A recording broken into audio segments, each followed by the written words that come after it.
Naki nato nena kawanai anduri. Auiri. Acho que ainda a gente está meio disperso, mas... Auiri. Essa é uma saudação do meu povo Inã, né? Já fui apresentada, mas vou me reapresentar de outra forma. Vim de um lugar belo, onde a natureza mostra sua sábia harmonia. Mas não pense que eu tenho casa. O mundo me abriga nessa passagem. Sou descendente de homens e mulheres que foram um só com a natureza. Mas não pense que eu tenho povo. Todo ser é irmão. Tento fazer desse o meu maior e mais nobre objetivo. Às vezes caio, me desencontro, mas aí chega o vento, acaricia o meu rosto e sopra em meus ouvidos. Não se acanhe, você não é menor que ninguém. Não se exalte, você não é maior que ninguém. Não seja um, não seja o todo. Seja um em o todo, e o todo será você, assim como você será o todo. Afinal, o que seria da chuva sem as gotas? Não seria. E o que seria de uma gota sem as outras? Voz rouca, estrela sem brilho, dia sem sol. Bom, essa é a minha apresentação.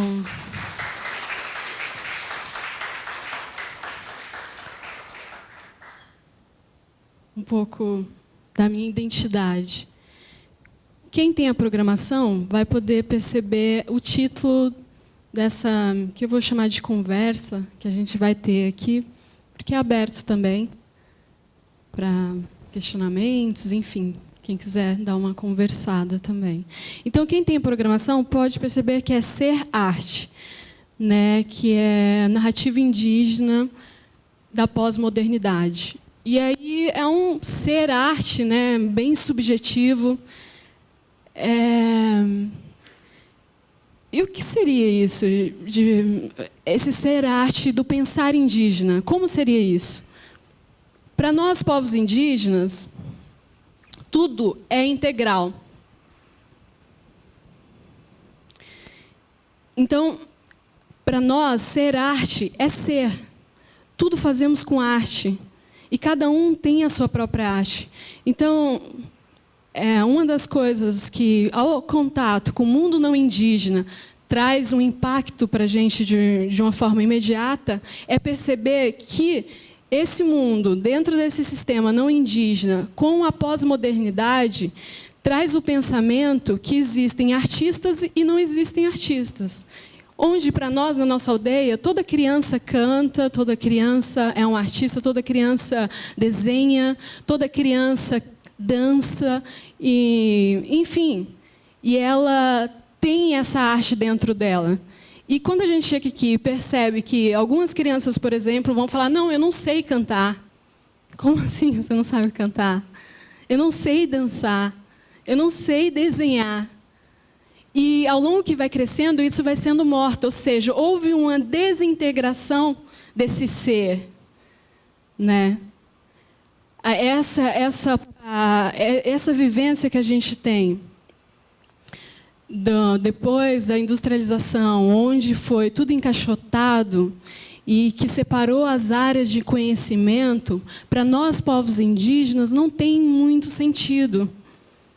Pois nós estamos integrados em tudo isso, e todas essas áreas estão dentro de nós. Então, eu sou a própria arte da minha própria história. E eu faço arte o tempo todo. Eu posso escolher. Eu fico imaginando...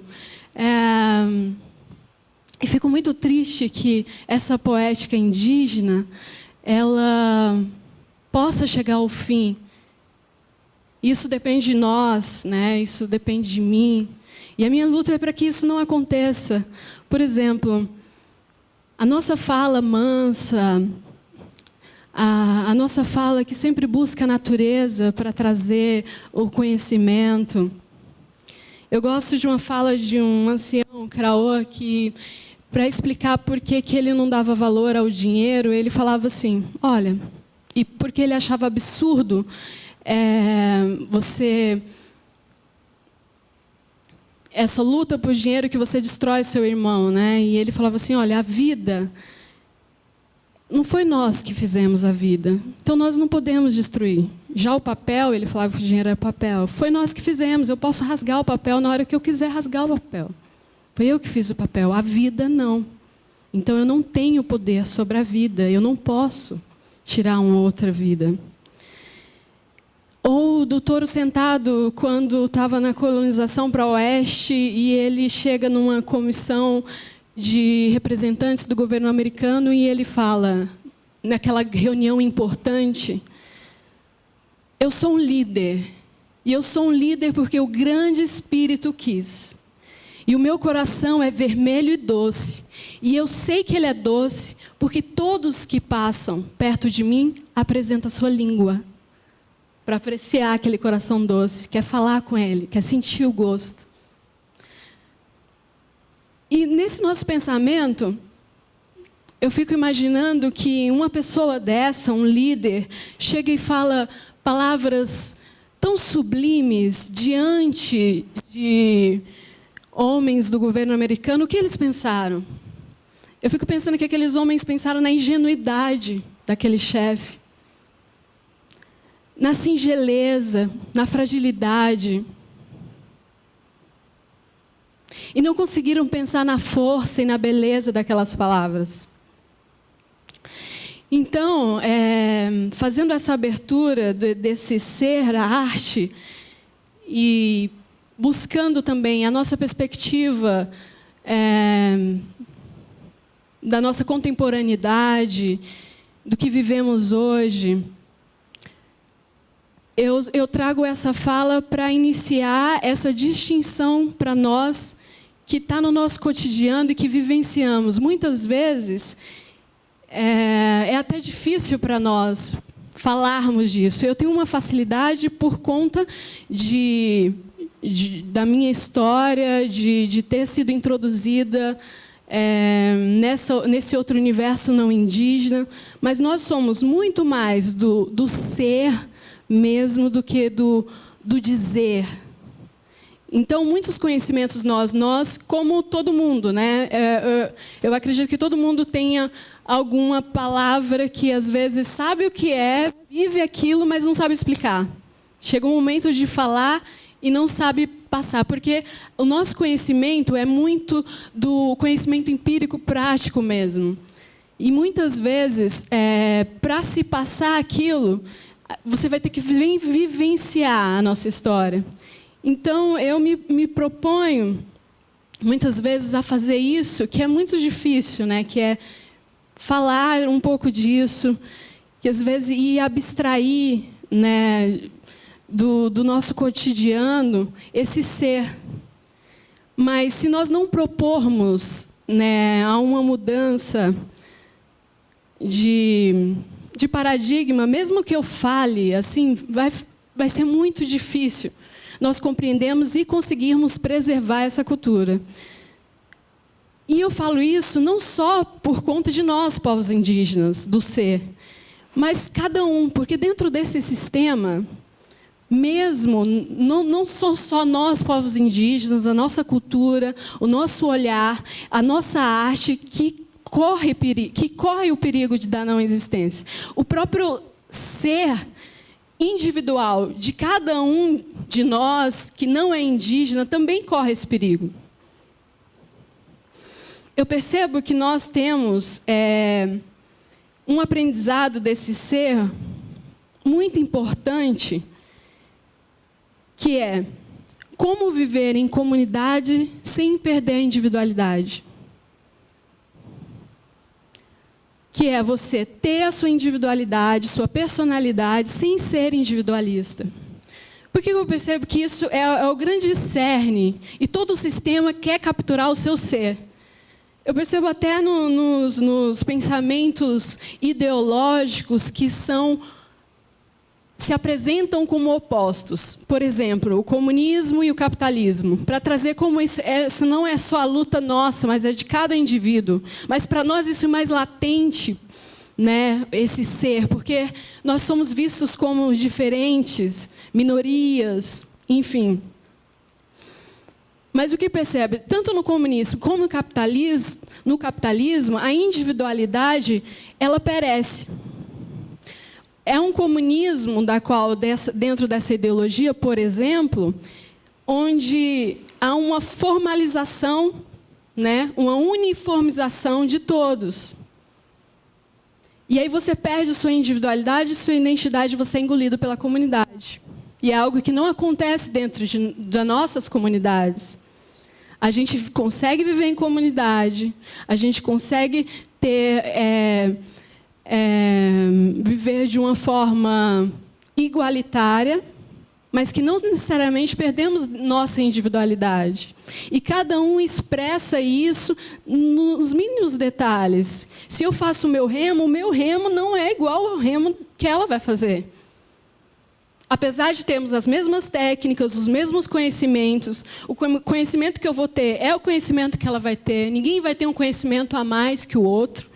Mas eu vou imprimir a minha identidade em cada objeto que eu for fazer. E eu vou imprimir a minha arte em cada objeto que eu vou fazer. E a gente percebe que no capitalismo, apesar de ser um sistema altamente individualista, também acaba com a identidade das pessoas. A gente também observa a uniformização nos alimentos, né? Nesse mundo globalizado, cada vez mais. Não, você tem que comer tal coisa, você tem que vestir tal coisa. E você também acaba perdendo. Eu não sei, né? Eu vivo numa cidade, eu não sei, por exemplo, fazer cadeiras, como eu gostaria de fazer. A minha própria cadeira, por exemplo. Né? Eu sei que eu daria um toque único para aquela cadeira. E que isso existia. Nós, povos indígenas, todos tínhamos o conhecimento para fazer tudo o que era necessário para a nossa vida ali, todos os objetos, e imprimimos nossa identidade em cada objeto, como um alimento. Não existe uma pessoa que prepare igual a outra. Pode ter os mesmos ingredientes, mas você tem a sua forma única no universo de fazer seu alimento. E isso a gente também está perdendo nesse contexto. Tá, agora a gente vai parar de filosofar um pouco e vir um pouco, porque a gente tem que entender o nosso momento histórico aqui. Entender é demais, né? Mas pelo menos tentar, vamos buscar, eu já pensei sobre isso. Então vamos buscar, minimamente, fazer uma leitura, né, desse contexto. E não dá para a gente pensar no hoje sem pensar no ontem. E aí aqui eu vou abrir um parênteses para fazer uma crítica a nós brasileiros, né? E parabenizar o evento, que eu esqueci, né? Desculpa. Parabenizar o evento aqui, porque isso é muito rico. A gente precisa... O ser, a gente é com a nossa identidade. A gente toma consciência disso com a nossa identidade. E esse é o momento que a gente fortalece a nossa identidade indígena, a raiz indígena do brasileiro. E para a gente reconhecer, a gente tem que conhecer o nosso passado. A gente só entende minimamente o que a gente vive hoje se a gente entende o que se passou. E todos nós aqui sabemos que o Brasil tem uma dívida histórica com os nossos povos indígenas, literalmente histórica, em todos os sentidos. Na escrita da história, enfim. Nós temos uma dívida e não conhecemos a nossa história. Existem povos indígenas de norte a sul desse país e o que a gente conhece é ínfimo sobre nossas raízes. E como a gente vai ser tudo que nós podemos na nossa integralidade sem nos conhecer, sem conhecer o nosso passado, sem conhecer nossa história, e negando ela, e tentando buscar algo que vem de fora sempre, e valorizando o outro. O outro também é bonito, não que não seja, mas e você? E quando a gente não olha esse passado, fica muito difícil da gente entender as nossas dificuldades e as nossas potencialidades. Então, a gente não enxerga os nossos potenciais e a gente também não enxerga as nossas falhas, porque a gente não se conhece. E se nós nos conhecermos quanto brasileiros, nós nos viríamos belos, numa diversidade única, um povo alegre, a gente teria orgulho. Porque assim, a gente precisa se conhecer para ter orgulho de nós mesmos e para olhar e também falar assim, pô, isso aqui não está legal, não é legal, isso aqui... A gente precisa rever isso tudo. Então, fazendo essa pausa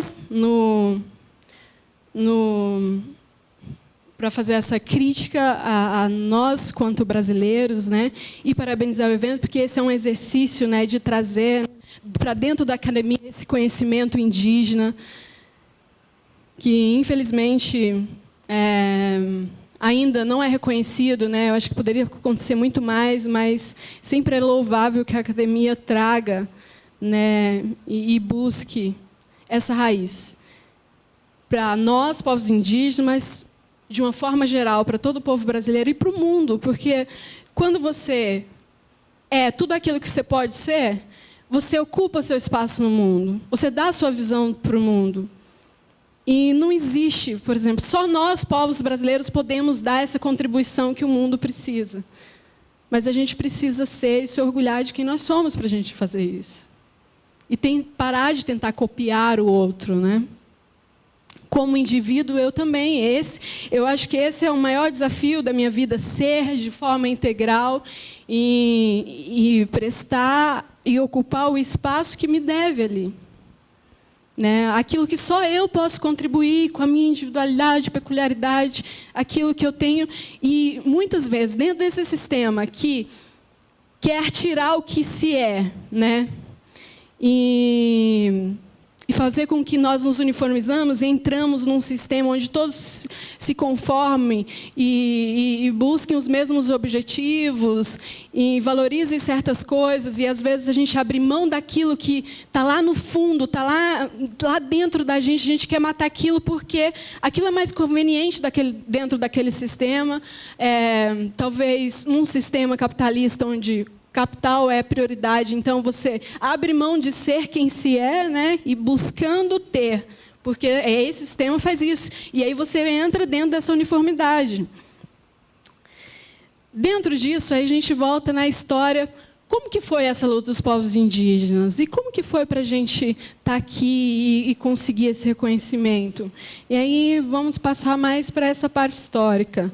Todos nós sabemos que, né, no período colonial, nós sofremos todo tipo de opressão, extermínio, enfim.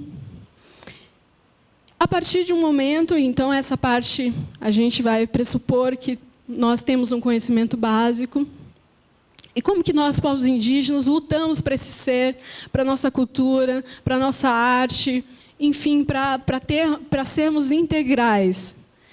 Na década de 70, que começou no movimento indígena.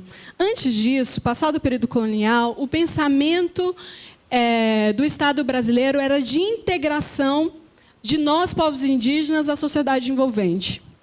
Então, eliminar a nossa forma de ser e de estar no mundo, a nossa diferença. E essa era a tentativa do governo. Foi justamente na década de 70 quando começou a união de alguns povos indígenas e começou o movimento indígena. E foi nesse momento que nós, povos indígenas, percebemos essa linha política, né? Começamos a nos unir para que isso não acontecesse, para preservar nosso ser na nossa integralidade. E houve uma luta muito ferrenha com relação a isso, e a gente só conseguiu realmente resguardar esse direito com a Constituição de 88. Foi em 88, né, pela Constituinte, que nós, povos indígenas, conseguimos resguardar o nosso ser, a nossa forma. Não só a questão da terra, né, que foi muito importante, que é muito importante, porque, como eu comecei a palestra, tudo está integral para nós. Nós somos a terra, nós somos a arte, está tudo interligado. Então, foi nesse momento, na Constituinte, que nós encontramos a brecha para que a gente realmente fosse firmado esse direito na forma como o homem branco enxerga como válido, né? Que é na Carta Magna. Mas não foi dado, porque os direitos nunca são dados, né? Tem que ser conquistados. Então, povos indígenas do Brasil inteiro foram a Brasília, alguns a pé.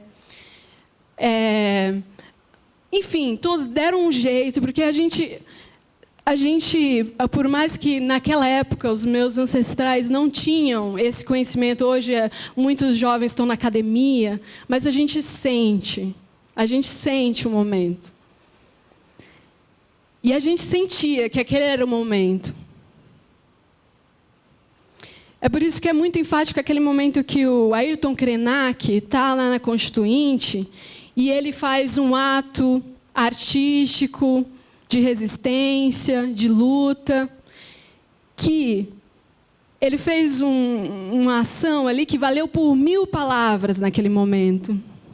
Que foi quando ele foi defender por que a terra, porque a cultura deve ser resguardada dos povos indígenas e essa política de integração não deve existir. Nós queremos o nosso direito de ser diferentes,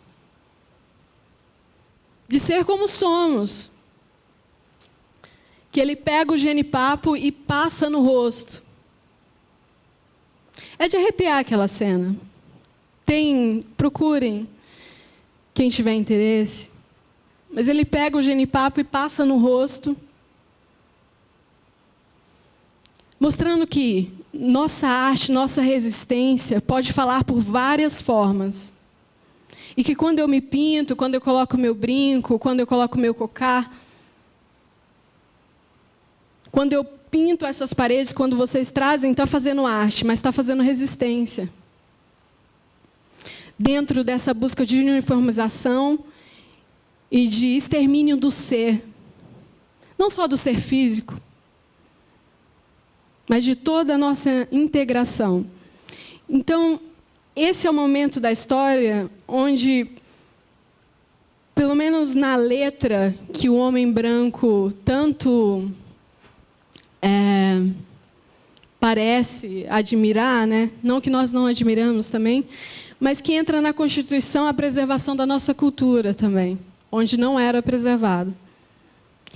E aí, a partir desse momento, o movimento indígena vai se organizando mais, vai criando mais força, né? Onde nós vamos ocupando mais espaço.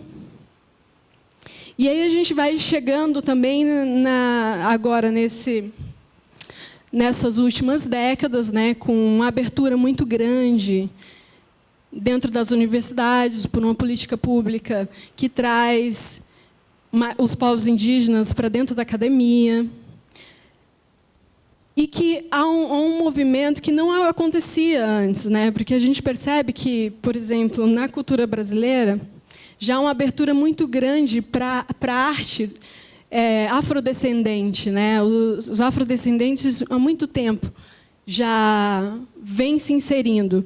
E esse boom, para nós, povos indígenas, está acontecendo agora, nessas últimas décadas, com muitos pintores, cantores saindo, com a procura da nossa arte, e com essa inserção, porque antes disso nós ficávamos muito entre nós, né? E não saíamos muito, não tínhamos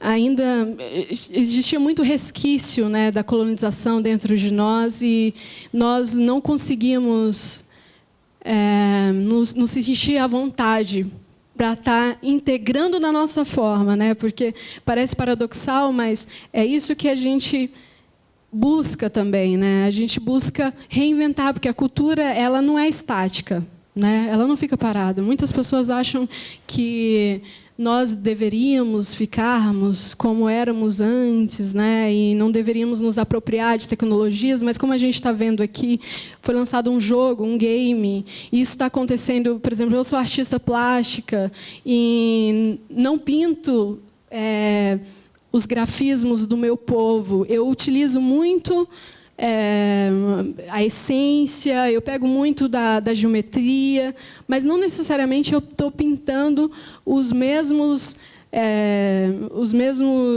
os mesmos grafismos. Eu estou ressignificando aquele conhecimento, né? Eu estou elaborando aquele conhecimento, eu estou jogando aquele conhecimento de outra forma. E isso aconteceu nas últimas décadas por conta dessa seguridade que deu a Constituição, inclusive, para nós. E que foi um momento muito marcante. Porém, ao mesmo tempo que a gente percebe esses avanços, também foram nas últimas décadas onde se intensificou, desde a Constituinte, foi o momento que mais houve extermínio e criminalização de indígenas.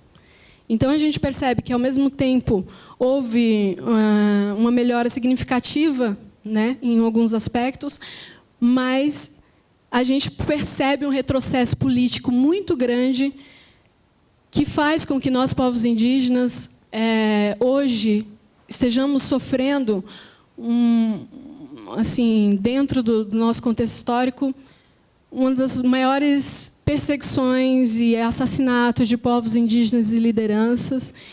E isso está acontecendo, e o que mais me espanta é a inércia do povo diante de um extermínio em pleno século XXI.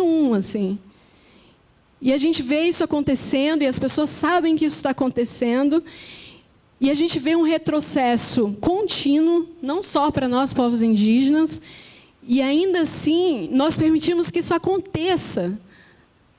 Né? E toda essa riqueza cultural, toda essa riqueza que é nossa, corre perigo, apesar de tudo, apesar de todas as lutas, apesar de estar lá na Constituição.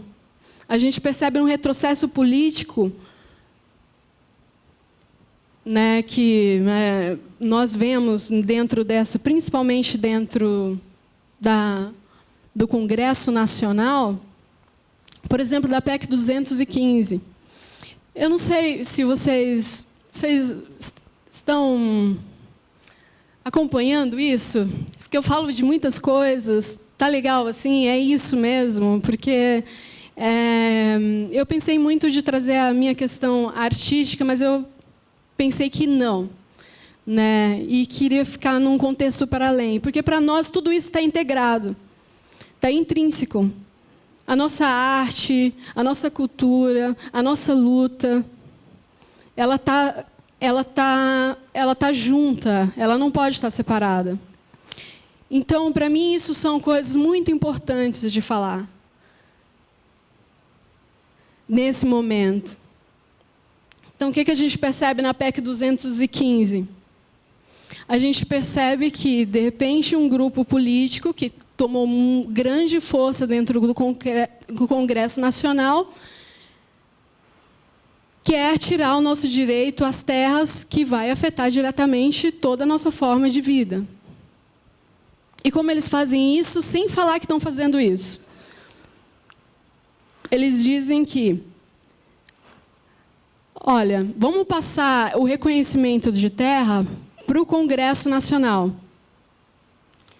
Porque hoje a demarcação de terra, ela acontece por uma mera formalidade, é uma declaração, é como o seu documento. O governo é obrigado a declarar, a te dar um documento de identidade.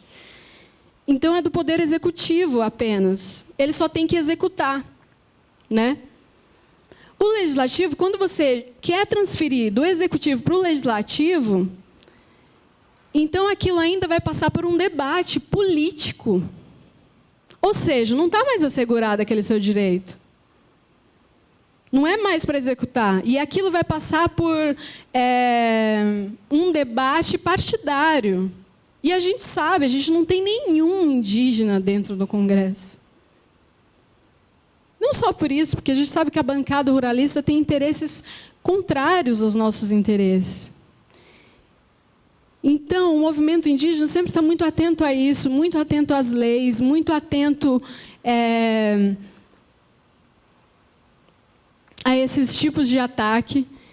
E a gente percebeu claramente essa má intenção do Congresso de rever as terras já demarcadas e de não demarcar mais terras indígenas.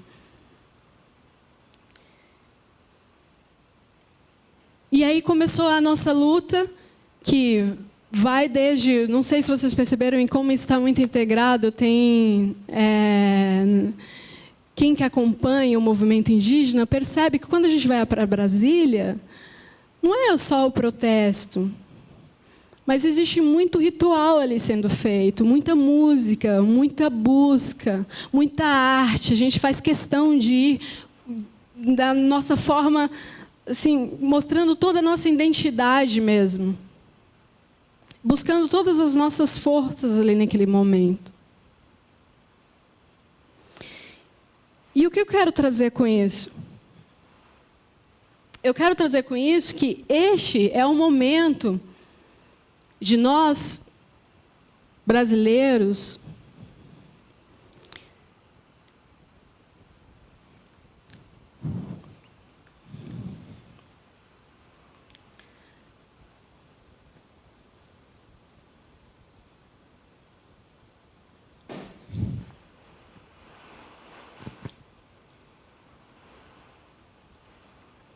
eu queria ter um poder para transpor as palavras, sabe?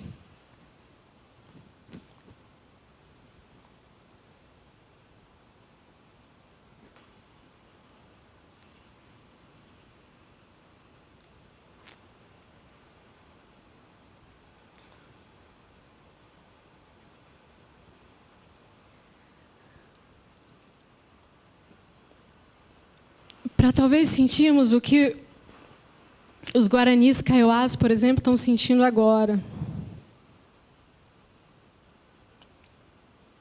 De ver seu pai, seu filho sendo assassinado. O meu povo tem altos índices de suicídio. Quase todo mês eu tenho uma notícia de que um jovem indígena do meu povo se suicidou.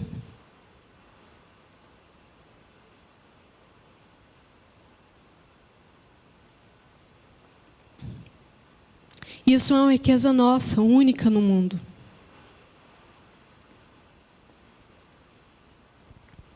E está assim, por um fio. E nós, como os filhos da terra, sentimos isso em primeiro lugar. E como os filhos da terra estão sofrendo, isso indica que a terra está sofrendo.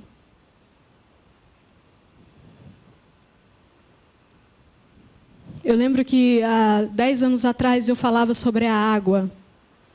E quando eu falava sobre a água, algumas pessoas deram risada, porque, nossa, o país, o Brasil, ele tem uma das maiores reservas de água doce do mundo. Eu vou de norte a sul do país e estou vendo o rio secando. Eu estou vendo a seca chegando. É muito triste para mim saber que o pirarucu pode não existir.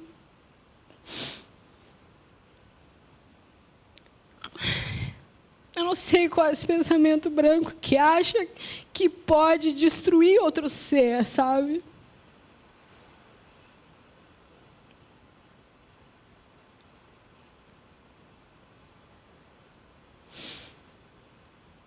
Onde não vai existir mais arara azul, não vai existir mais onça pintada.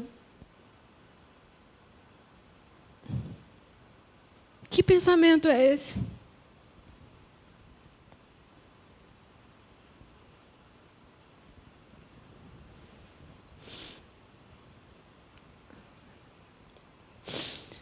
Então eu acabei fugindo muito, mas eu precisava deixar essa mensagem. Na verdade, essa é a minha última conferência, então eu resolvi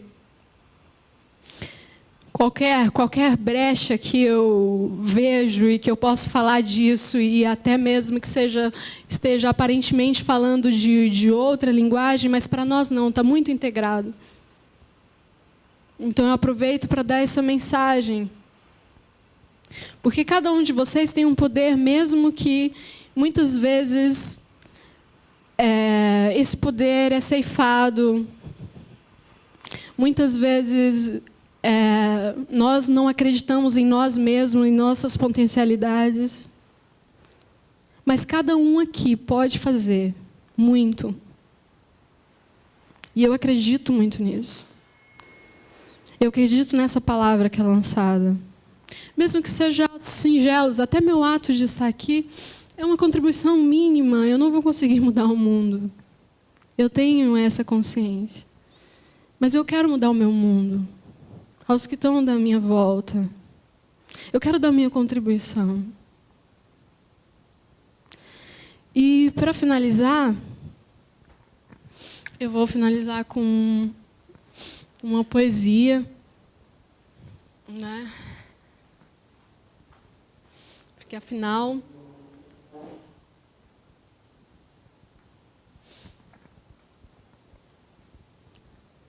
a arte para nós indígenas também é uma arma.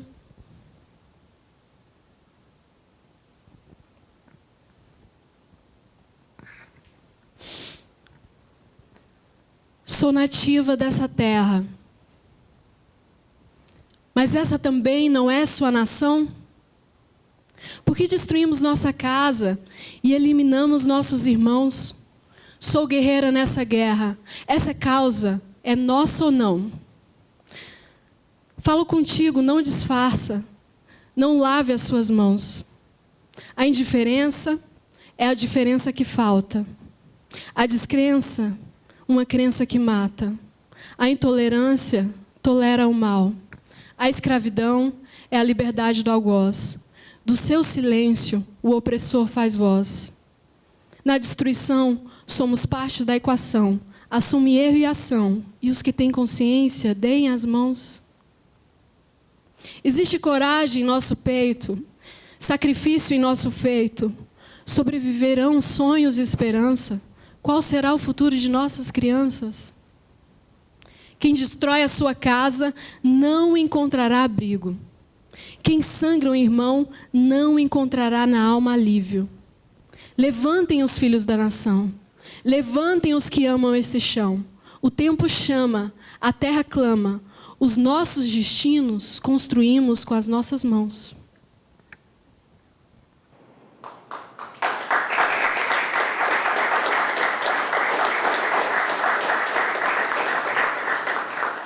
Nahaton nuna tirin tirin kawanai nahaki nahaton